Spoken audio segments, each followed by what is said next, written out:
démocratique du Congo pour la restauration de la paix et de l'autorité de l'État dans cette partie du territoire national. Monsieur le Président, c'est au moment où toutes les initiatives et actions que je viens d'exposer sont en cours et commencent à porter leurs fruits que les autorités rwandaises ont ressuscité le mouvement terroriste du 23 mars, le M23 en sigle, défait en 2013 pourtant par nos forces armées, avec l'appui des troupes internationales de la MONUSCO, pour agresser la République démocratique du Congo et bloquer le processus de paix de Nairobi, dans le but inavoué de poursuivre les pillages des ressources naturelles de la République démocratique du Congo et de placer sous l'impérium rwandais une partie de son territoire national, le Nord Kivu en l'occurrence. C'est ici le lieu, une fois de plus, de dissiper toute équivoque et de porter un démenti cinglant aux allégations fallacieuses des dirigeants rwandais qui invoquent à qui veulent les entendre, d'une part, la prétendue collaboration entre officiers de l'armée congolaise et les commandants des forces démocratiques pour la libération du Rwanda, les FDLR, alors que j'ai changé le leadership de l'armée depuis plusieurs mois, et d'autre part, le discours de la haine tribale contre les populations dites rwandophones qui seraient persécutées ou, pis encore, menacées de génocide en République démocratique du Congo, et cela pour justifier leurs crimes dans mon pays et obtenir la mansuétude de certains pays. À cet égard, je recommande à toute personne qui en aurait encore le doute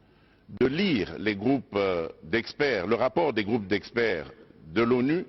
sur la situation sécuritaire à l'est de la République démocratique du Congo, rapport de septembre 2022, distribué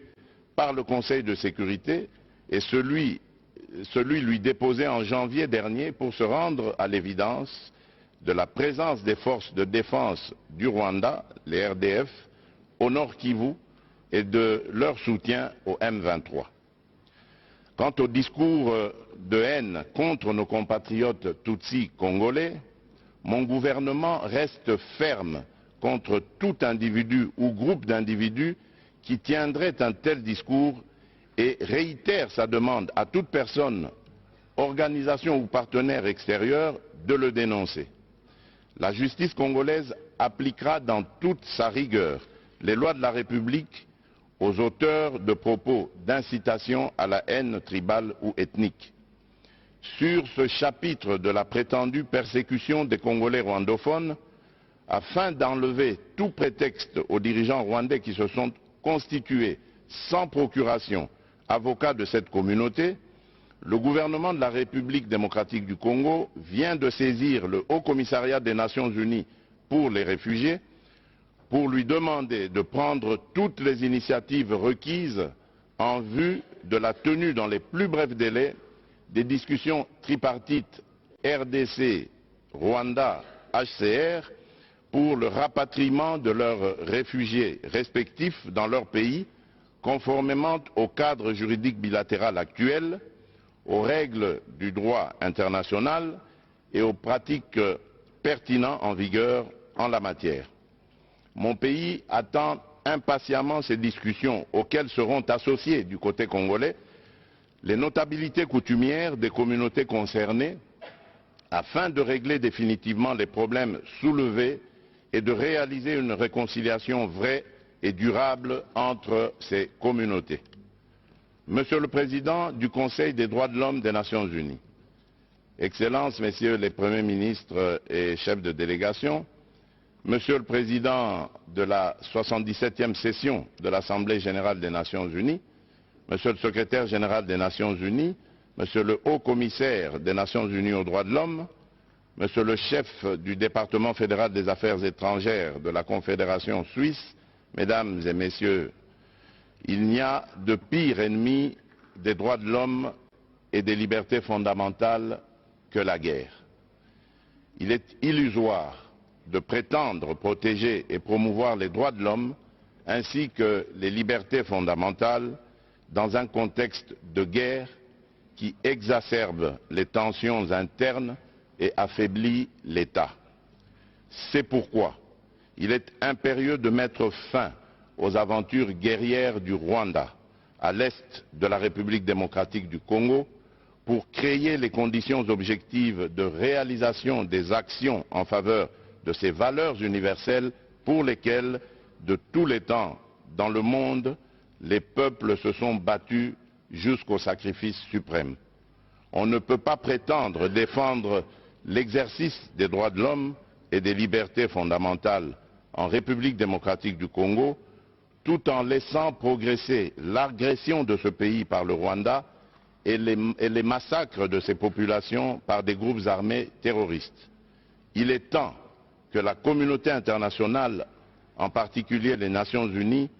sanctionne les auteurs des crimes et des violations du droit international en République démocratique du Congo et les contraigne davantage à exécuter le plan de paix issu des processus de Nairobi et de Luanda, plan avalisé aussi bien par l'Union africaine que le Conseil de sécurité de l'ONU. Dans le même sens, l'État, à travers son système judiciaire et son administration, est l'instrument principal de la garantie de jouissance et d'exercice des droits de l'homme et des libertés fondamentales. Il n'y a d'État et de pouvoir judiciaire que pour garantir à tous leurs droits et libertés, dit-on. C'est pourquoi la République démocratique du Congo attend de ses partenaires bilatéraux et multilatéraux l'appui à ses efforts afin de restaurer l'autorité de l'État sur l'ensemble de son territoire national et réformer profondément son appareil judiciaire, tant dans ses structures qu'en ce qui concerne ses animateurs. C'est bien de dénoncer les violations des droits de l'homme et des libertés fondamentales, mais c'est encore mieux de contribuer à l'amélioration du rendement des mécanismes et institutions chargées de leur protection et promotion, ainsi qu'à leur enracinement dans la culture sociale, notamment par une plus grande spécialisation de la société civile et la formation des administrations publiques concernées. Je vous remercie.